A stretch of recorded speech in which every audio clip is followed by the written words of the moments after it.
Kamar paling terang yang menyimpan kegelapan. Rumah 2 lantai di Jalan Wijaya Kusuma itu dikenal sebagai rumah paling terang di lingkungan tersebut. Bukan karena kemewahan, melainkan karena hampir seluruh bagian dalamnya dipenuhi jendela besar dan dinding berwarna putih gading. Cahaya matahari pagi masuk tanpa hambatan, memantul di lantai keramik yang selalu dipoles bersih.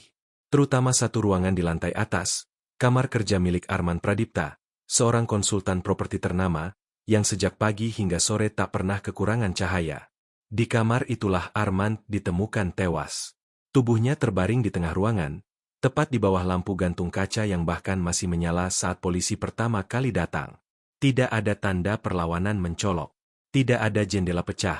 Tidak ada pintu rusak. Kamar itu terkunci dari dalam. Dan yang paling membingungkan, hampir tidak ada bercak darah yang terlihat jelas.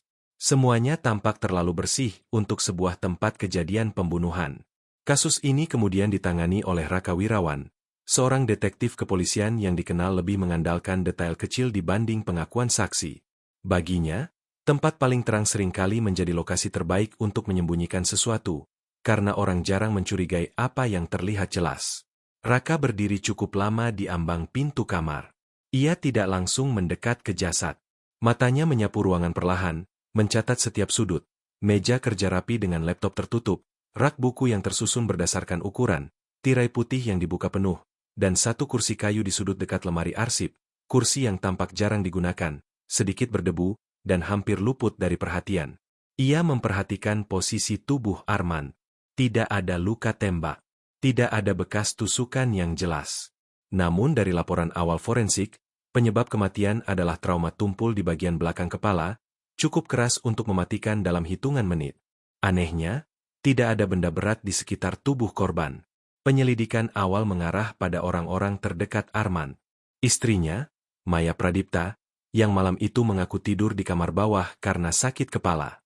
Anak tirinya, Dimas, mahasiswa arsitektur yang pulang larut dan mengaku tidak naik ke lantai 2. Lalu ada Sari, asisten rumah tangga yang sudah bekerja 8 tahun, serta Bagus, sopir keluarga yang malam itu hanya menunggu di garasi. Namun Raka tidak langsung mencatat nama-nama itu sebagai tersangka utama. Baginya, daftar orang bukanlah jawaban, melainkan gangguan. Jawaban selalu tersembunyi di tempat yang sama dengan kebohongan, di detail yang dianggap tidak penting. Ia melangkah masuk, mendekati sudut ruangan yang jarang tersentuh cahaya langsung. Sudut dekat lemari arsip itu tetap sedikit lebih gelap meski seluruh kamar terang. Di sanalah Raka menemukan sesuatu yang hampir tak terlihat. Bekas geseran halus di lantai, seolah sebuah benda berat pernah dipindahkan sebentar lalu dikembalikan ke tempat semula. Bukan meja, bukan lemari, bukan kursi. Raka berdiri diam cukup lama. Dalam benaknya, satu kalimat muncul perlahan. Jika pembunuhan ini terjadi di kamar paling terang, maka pelakunya pasti berasal dari sudut yang tak pernah diperhatikan siapapun. Raka tahu satu hal. Kasus ini tidak akan terpecahkan dengan melihat apa yang terlihat jelas, melainkan dengan memperhatikan apa yang selalu diabaikan. Waktu yang tidak pernah benar-benar sunyi.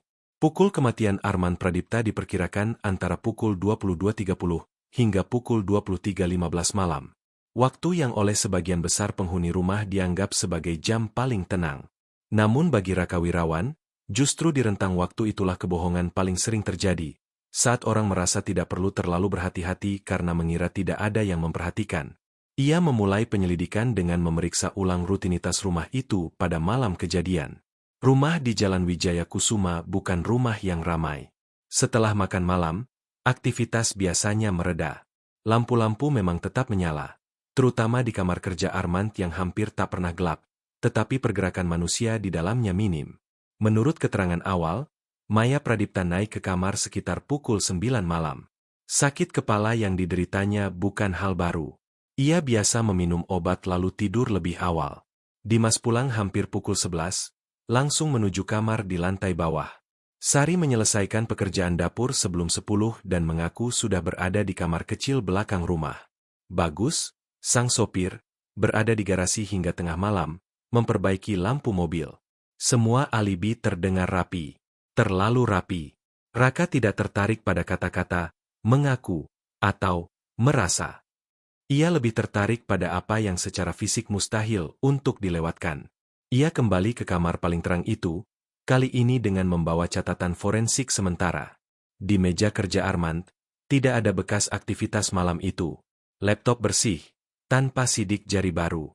Ponsel korban berada di laci, dalam keadaan mati, seolah sengaja diletakkan di sana sebelum sesuatu terjadi. Jam dinding di kamar menunjukkan waktu yang benar, tidak berhenti, tidak rusak. Semua berjalan normal, seakan kematian datang tanpa mengganggu rutinitas ruangan. Namun satu hal mengusik perhatian Raka, posisi lampu utama. Lampu gantung kaca itu bukan lampu otomatis. Saklarnya berada di dekat pintu. Artinya, seseorang menyalakan atau membiarkannya tetap menyala dengan sadar.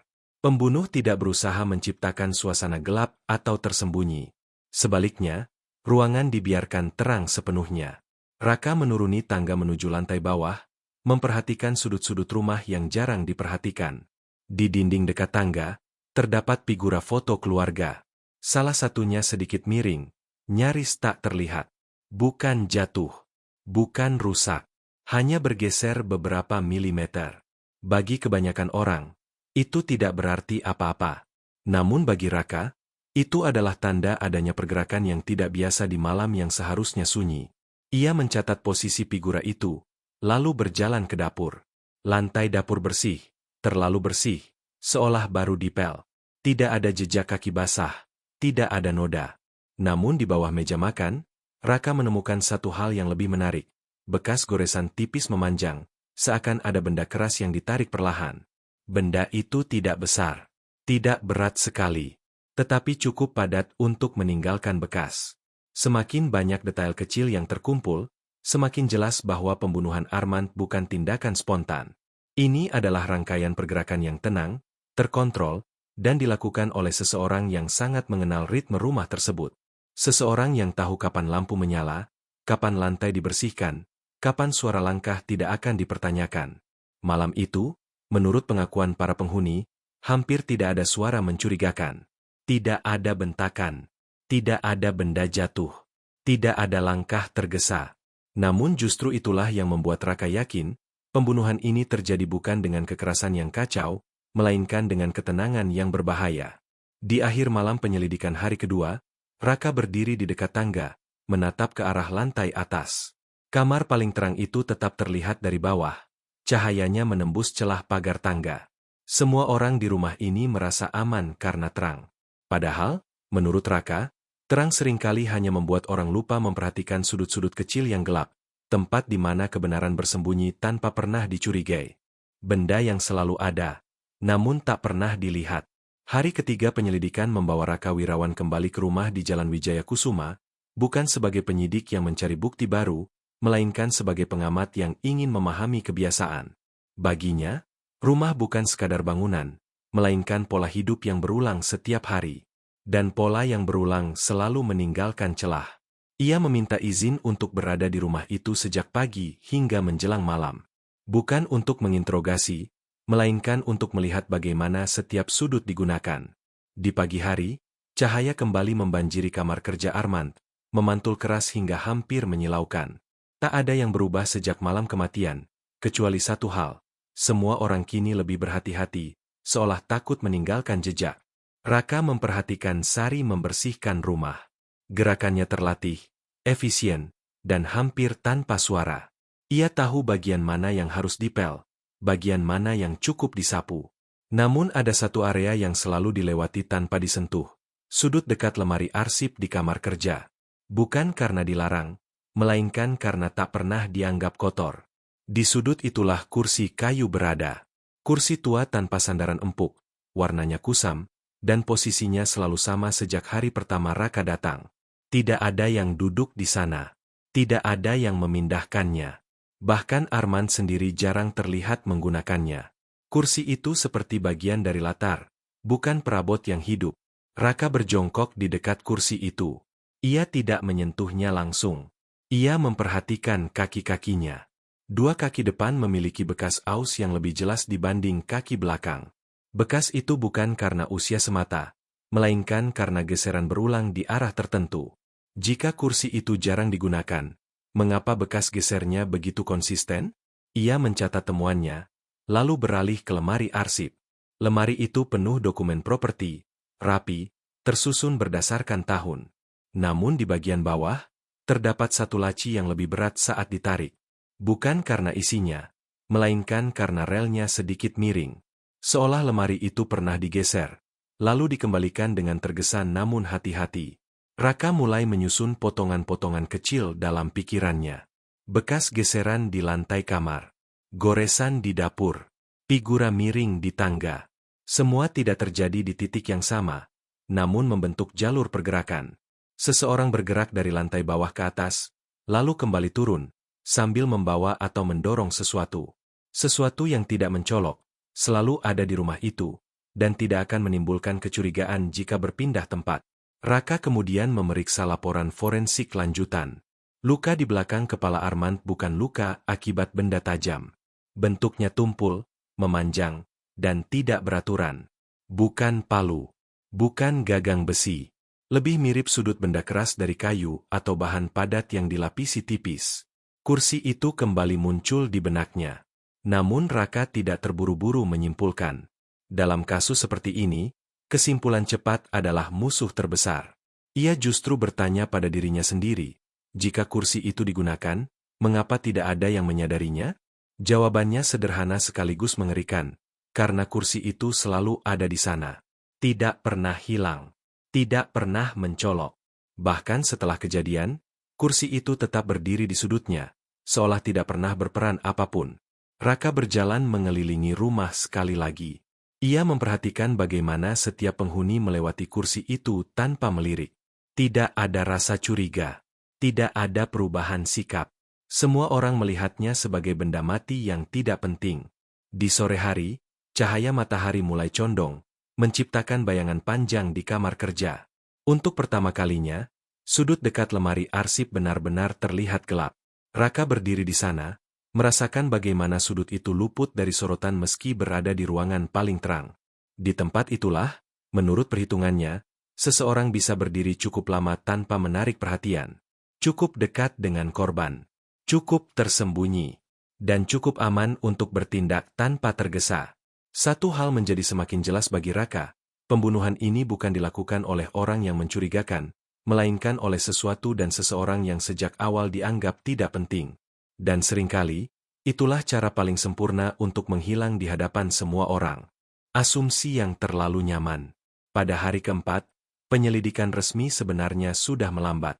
Bagi sebagian petugas, kasus kematian Armand Pradipta mulai terlihat sebagai tragedi rumah tangga yang rumit namun tanpa cukup bukti kuat untuk menetapkan tersangka. Tidak ada saksi langsung. Tidak ada senjata yang ditemukan. Tidak ada rekaman kamera yang mencurigakan. Rumah itu seolah menolak untuk membuka rahasianya. Namun bagi Raka Wirawan, justru di saat seperti inilah sebuah kasus berbicara paling jujur. Ia kembali membuka semua asumsi yang selama ini dianggap benar. Kamar terkunci dari dalam. Lampu menyala. Tidak ada tanda perlawanan. Semua itu menciptakan kesan bahwa pelaku adalah seseorang yang dekat secara emosional. Seseorang yang kehadirannya tidak menimbulkan rasa ancaman bagi korban. Kesan itu terlalu nyaman. Raka memeriksa kembali mekanisme kunci kamar. Kunci konvensional, tanpa kerusakan. Namun ketika diuji perlahan, pintu itu dapat dikunci dari dalam menggunakan benda tipis melalui celah engsel jika tahu caranya. Tidak mudah, tetapi bukan mustahil. Artinya, kamar, terkunci dari dalam, bukan bukti mutlak tentang pelaku. Asumsi runtuh satu persatu. Ia kemudian menelaah ulang alibi waktu. Maya mengaku sudah tertidur sebelum pukul 10. Namun obat sakit kepala yang biasa dikonsumsinya memiliki efek samping yang justru membuat sulit tidur dalam 30 menit pertama. Dimas pulang pukul 11, tetapi waktu kematian bisa terjadi sebelum itu. Bagus berada di garasi, namun garasi terhubung langsung dengan pintu samping yang jarang digunakan, tanpa kamera. Semua orang memiliki celah. Namun celah bukanlah bukti. Raka kembali pada satu hal yang tidak pernah berubah sejak hari pertama. Rutinitas Sari. Asisten rumah tangga itu selalu membersihkan rumah pada jam yang sama, dengan pola yang sama. Tidak ada yang aneh. Tidak ada yang mencurigakan.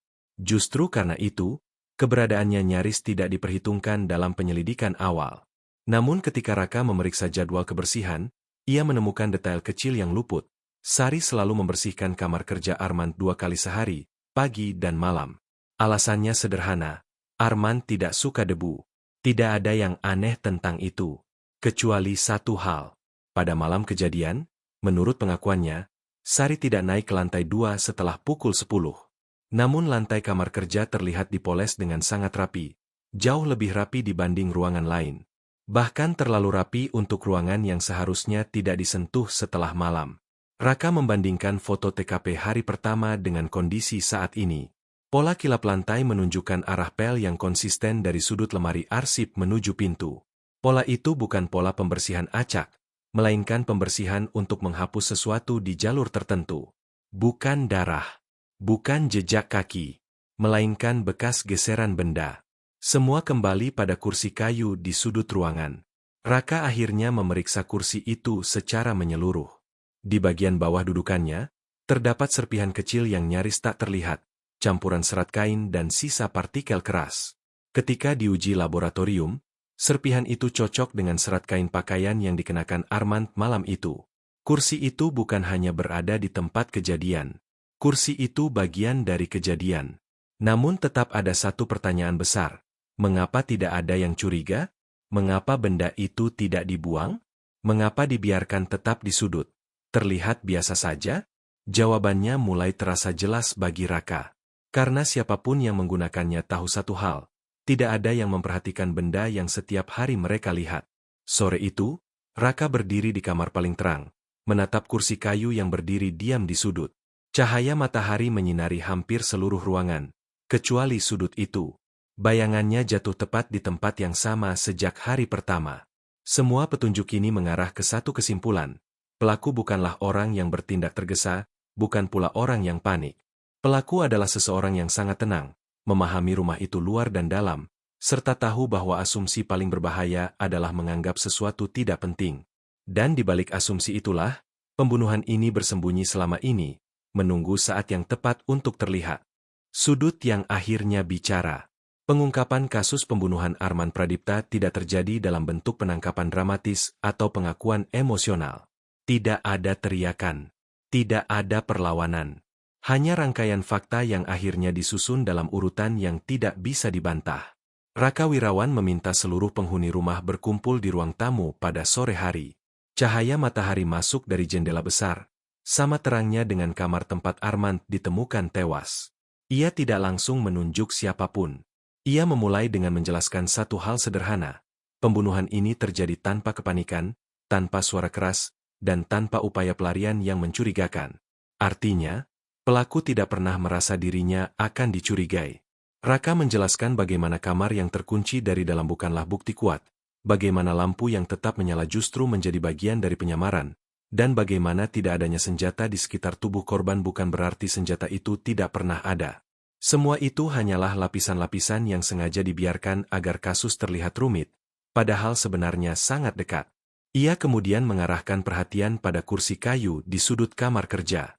Kursi itu, menurut Raka, dipindahkan perlahan dari sudut menuju belakang Armand saat korban berdiri membelakangi pintu, kemungkinan sedang merapikan dokumen. Satu hentakan ke arah kepala cukup untuk membuat Armand terjatuh tanpa sempat berteriak. Kursi itu kemudian dikembalikan ke tempat semula, meninggalkan bekas geseran yang dianggap sebagai noda biasa. Namun kursi tidak bergerak sendiri. Seseorang membersihkan lantai secara menyeluruh setelah kejadian, bukan untuk merapikan rumah, melainkan untuk menghapus jalur pergerakan kursi tersebut. Pembersihan itu dilakukan dengan teknik dan kebiasaan tertentu, bukan kebiasaan orang yang panik, melainkan kebiasaan orang yang setiap hari membersihkan rumah. Pada titik itulah Raka menyebut nama Sari, bukan sebagai tuduhan mendadak, melainkan sebagai kesimpulan logis. Sari memiliki akses ke seluruh rumah tanpa menimbulkan kecurigaan. Ia tahu jadwal semua penghuni. Ia tahu kapan Armand sendirian. Ia tahu bagian mana yang luput dari perhatian. Dan yang paling penting, ia tahu bahwa kursi kayu di sudut kamar tidak pernah dianggap penting oleh siapapun. Motifnya bukan kemarahan sesaat. Bertahun-tahun sebelumnya, Armand pernah menggunakan namanya untuk menandatangani dokumen properti fiktif. Ketika masalah hukum mulai tercium, Armand berencana menjadikan Sari sebagai pihak yang disalahkan. Ancaman itu tidak diucapkan dengan keras, tetapi cukup jelas untuk dipahami. Malam itu, Sari tidak berniat membuat keributan. Ia hanya ingin menghentikan semuanya sebelum namanya hancur. Ia naik ke kamar kerja tanpa tergesa. Lampu tetap menyala. Pintu ditutup kembali. Kursi digunakan bukan sebagai senjata, melainkan sebagai alat yang selalu ada. Setelah itu, ia membersihkan lantai seperti biasa, mengembalikan kursi ke sudut, dan turun tanpa menarik perhatian siapapun. Kamar paling terang itu kembali terlihat normal. Ketika Raka selesai menjelaskan, tidak ada bantahan, tidak ada air mata berlebihan, hanya keheningan yang berat. Karena semua yang hadir menyadari satu hal, pelaku memang berada di depan mata mereka selama ini, namun tak pernah diperhitungkan. Sari tidak pernah bersembunyi. Ia hanya tidak pernah dilihat. Kasus itu ditutup dengan satu catatan pribadi Raka di laporan akhirnya. Dalam ruangan paling terang, kegelapan tidak selalu bersembunyi di balik bayangan. Kadang ia berdiri diam di sudut yang terlalu biasa untuk diperhatikan. Dan di rumah itu, cahaya tetap menyala seperti biasa. Namun sejak hari itu, tak satu pun dari mereka bisa lagi memandang sudut ruangan tanpa merasa ada sesuatu yang terlewat.